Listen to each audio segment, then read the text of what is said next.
E aí? Sejam bem-vindos ao nosso canal, eu sou o Roger. Eu sou o Vinícius.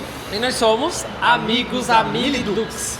Hoje é um vídeo diferente. Diz aí, Vinícius, o que a gente vai fazer? Quem é esse cara aqui? O que a gente vai fazer hoje? Hoje a gente está iniciando o nosso primeiro vídeo com um convidado aqui, um amigo aí já há muitos anos de vida, já estamos juntos, que é o Renato. Oi! Oi! Se apresenta aí, Renato. Saudações, galera. Obrigado aí pela oportunidade. Meu nome é Renato. Eu sou da página Na Onda do Malte, amigo aqui desses dois grandes parceiros aqui há muito tempo. A Milidux, por que não, né? Exato, mas é esse o nome, é isso mesmo.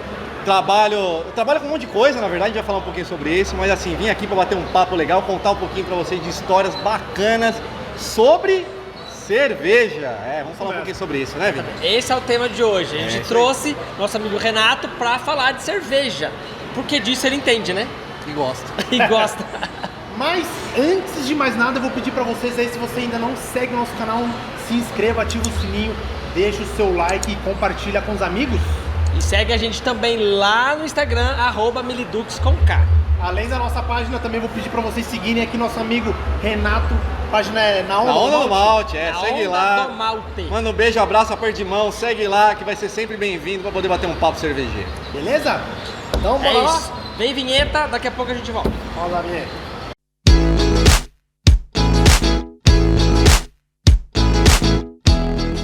Bom, galera, começamos aqui. Como a gente falou, o Renato, ele é sommelier em cerveja, né? Sommelier de cerveja, né? Isso aí. O que é um sommelier de cerveja? Uma pergunta, às vezes eu me pergunto também, porque o que é um sommelier de cerveja?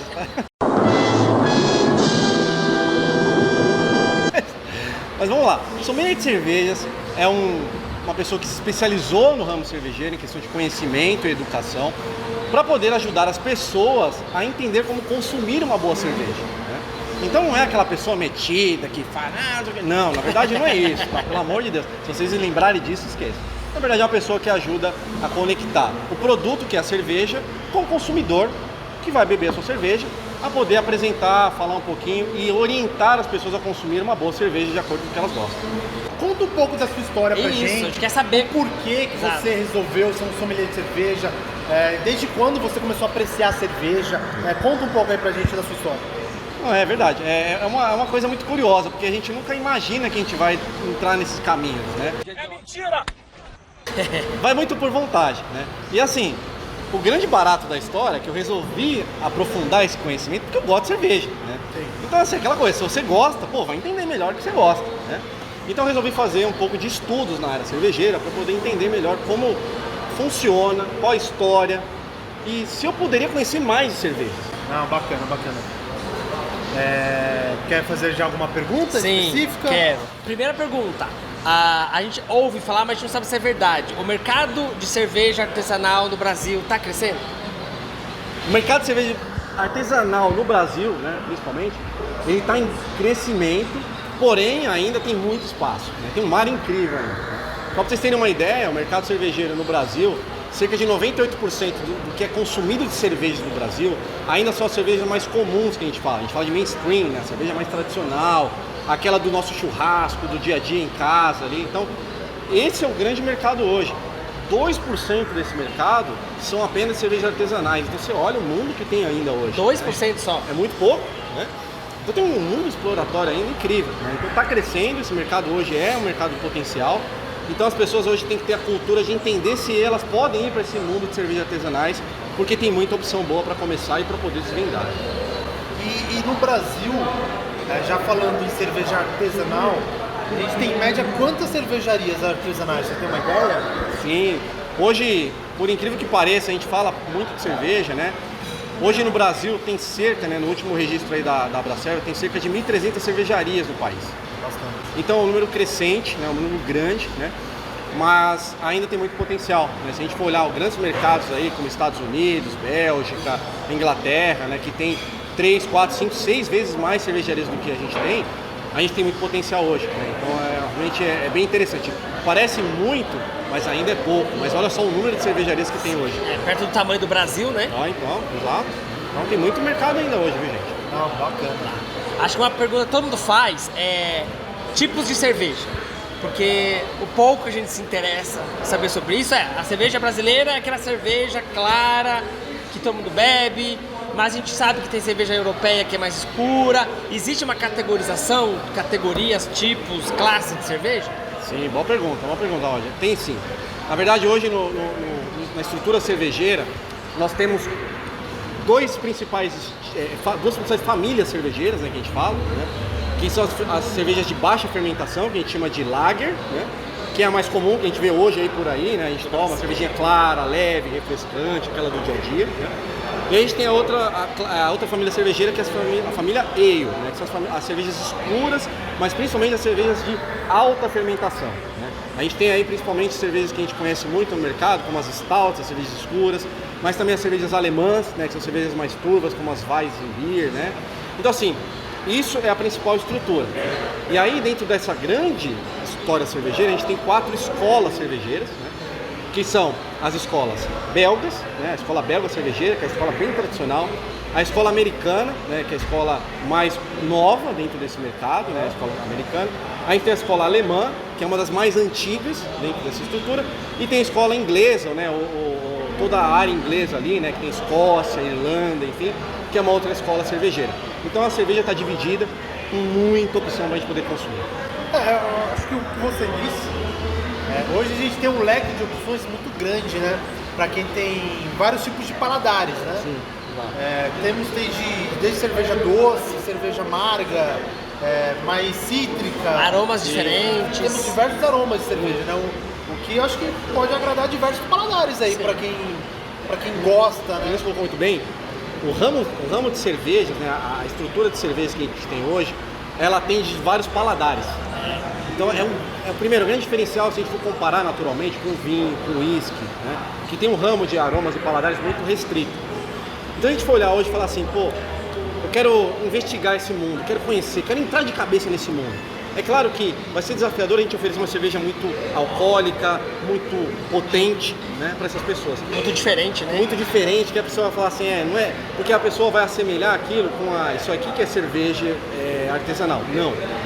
Primeiro, entendam o que você tem de gostos, de aromas e sabores na tua vida, tá? Eu gosto mais de coisa doce, salgada, azeda, enfim, você pode ter teu gosto. Então ali você vai falar assim, pô, legal, se eu tenho essa linha de gostos e aromas que a gente fala, entra de cabeça em cervejas que sejam desse estilo, né?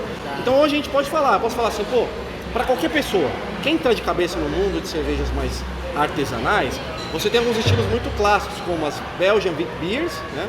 Que são cervejas que são de trigo, são cervejas bem encorpadas, leves e que tem um aroma que seja mais cítrico, que seja um pouquinho mais herbal, que é muito leve, para que você possa dar um gole e falar assim, pô, legal, gostei. Então tem esse tipo de cerveja. Ou até mesmo uma cerveja alemã, como uma Weizenbier, né, também, uma cerveja que é clássica também, de trigo também, porém ela tem uma característica que lembra muito aromas de banana, de cravo, que são a gente chama de fenólicos, né? Então ela lembra uma coisa mais leve também, que são coisas que a gente no dia a dia conhece, né?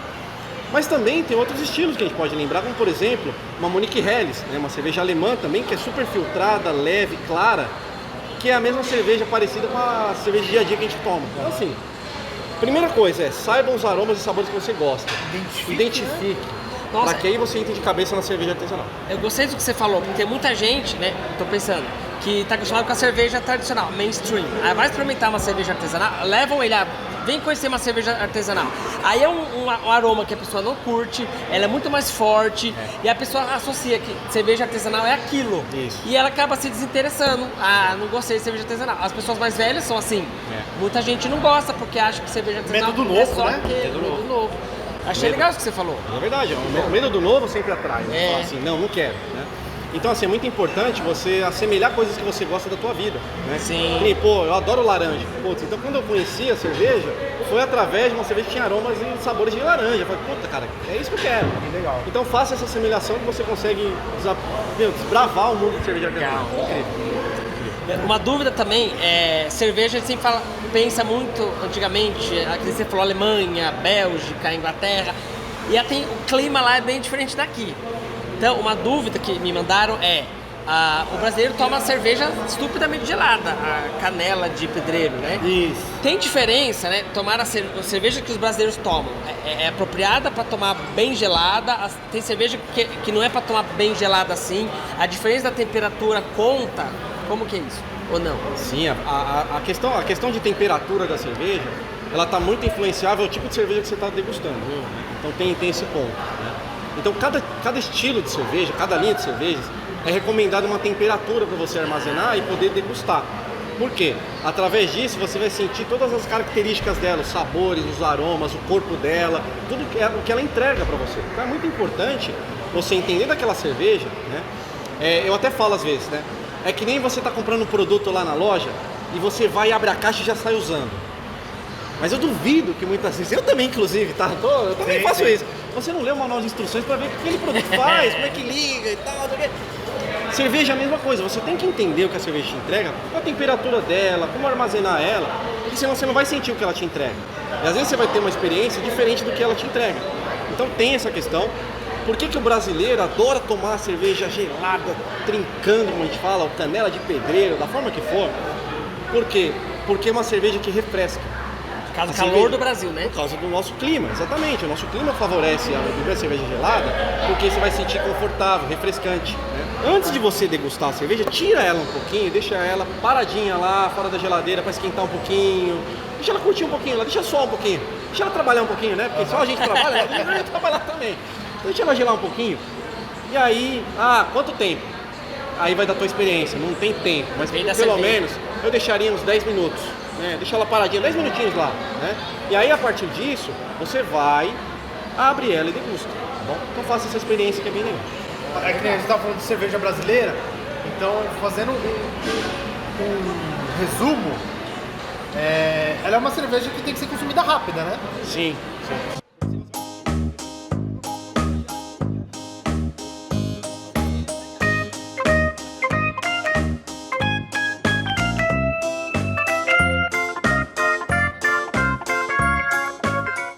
E aí dentro disso, então, é muito importante que você deguste a cerveja com calma, com temperatura ideal, né? Não faça aquele alvoroço de já abrir e tal, porque na cerveja artesanal a gente tem essa questão de descobrir o que ela te entrega. No dia a dia, a gente está no churrasco, na festa, na noite da pizza, a gente quer beber. Então também eu não sou o chato da cerveja, eu sempre fui a mesma pessoa, porque cada momento exige o tipo de cerveja que você vai beber. Eu tenho uma pergunta nesse gancho. Você falou de festa do brasileiro que tá na noite da pizza, tá no churrasco, quer beber a cerveja. Você já se decepcionou em alguma festa brasileira que só tinha aquela cerveja ruim? Não precisa citar marca. Não vou citar marca, você sabe o que eu tô falando. Mas a minha pergunta é, como tá acostumado com cerveja boa, artesanal, de diferentes sabores, diferentes aromas, aí você, sei lá, passou um dia experimentando cerveja da hora, diferente, artesanal. Aí você vai na festa de aniversário, vai no churrasco, só tem aquela cerveja brasileira, mas da marca ruim. Não te dá um desgosto? Você não fica triste? Pelo menos a comida tem que ser boa. É. E aí eu acho que é aquele dia que você não vai tomar cerveja, né? Fala, não, vou ficar só no suco, só no refrigerante hoje. Não dá um desgosto? Tem realmente, infelizmente, a questão de qualidade do produto, não é só no Brasil, né? Naturalmente em vários lugares do mundo, tem esse desafio, né? Você tem do mais básico até o mais premium. Vamos falar um pouquinho do canal dele, né? Da página do Instagram dele. Você tem uma página hoje no Instagram, pelo que eu pude ver, eu já sigo já há algum tempo. Você já tem, sei lá, mais de 10 mil seguidores lá, bem legal. E é uma página, né, totalmente focada no mundo da cerveja. Exato. O que te despertou em criar essa página? Se foi realmente só um hobby e hoje já está virando quase uma profissão? Vamos contar um pouco da sua página aí que você tem no Instagram. Legal, Vini, é verdade. Claro que quando a gente cria uma coisa assim, a gente não pensa que vou criar para sair falando e tal. Quando eu pensei em criar uma página de cerveja lá no Instagram, isso foi lá por volta de 2014, né? Foi por questões de curiosidade que eu tive do mundo cervejeiro. E eu falei, legal isso aqui, eu quero guardar esse registro. Então a primeira coisa que eu pensei lá na época foi guardar registro do que eu fiz, do que eu bebi, né? Então a primeira vez que eu consumi uma cerveja artesanal foi por muita ocasionalidade que eu estava no mercado. E certa vez eu olhei na prateleira e falei, putz, cara, não quero mais isso. Cansei. Eu quero conhecer coisa nova, né? E aí eu fui olhando mais pro lado da prateleira, porque sempre as cervejas artesanais, elas estão em outro lado da prateleira. Vocês podem ver isso em qualquer mercado, qualquer lugar. Sempre fica separado, né? Sempre separado, né? É uma outra ala ali. Você fala, deixa eu ver aqui, né? E aí eu fui olhar uma cerveja, né? E eu fiz uma coisa que poucas vezes faço, né? Que é ler a cerveja. Deixa eu ver que cerveja é essa aqui, né? E fui ler, e li o rótulo, olhei pra trás, falei, uma cerveja que tem laranja, que tem semente de coentro no seu, né, sua composição. Falei, isso aqui é legal. Diferente, provar, né? Coentro eu gosto, do feijão, e laranja eu gosto pra tomar um suco de laranja, com laranja. Falei, deixa eu... Né? Eu peguei essa cerveja. Essa cerveja em questão é a Hoegaarden, né? Uma cerveja belga, né? Uma wheat beer, né? Uma cerveja que eu falei até agora no começo. E provei essa cerveja e falei, pô, legal, tomei até o último gole, saboreei, gostei. E aí, através disso, eu falei, pô, gerou mais mais interesse. curiosidade, né? Ah, legal, deixa eu ler mais. Aí eu sou, né, vou lá, dou uma pesquisada. E aí fui conhecer mais, falei assim, legal, gostei, deixa eu entender melhor sobre isso. E aí fui ler, né, na internet e tal, sobre a cerveja, li, entendi a história, falei, legal, será que tem mais? E aí começou a história, e a partir disso eu fui lá e registrei todas as fotos das cervejas que eu bebia, então, e guardei no Instagram, né? Comecei a postar isso lá em 2014. E aí? Você que tá do outro lado da tela, tá gostando desse papo descontraído sobre cerveja? Ele não para por aqui não. Semana que vem teremos a continuação dessa conversa com o nosso amigo Renato, falando mais curiosidades sobre cervejas e tirando algumas outras dúvidas sobre essa bebida que muitos apreciam. Então, aguardo vocês por aqui na semana que vem para continuarmos este papo de boteco. Valeu!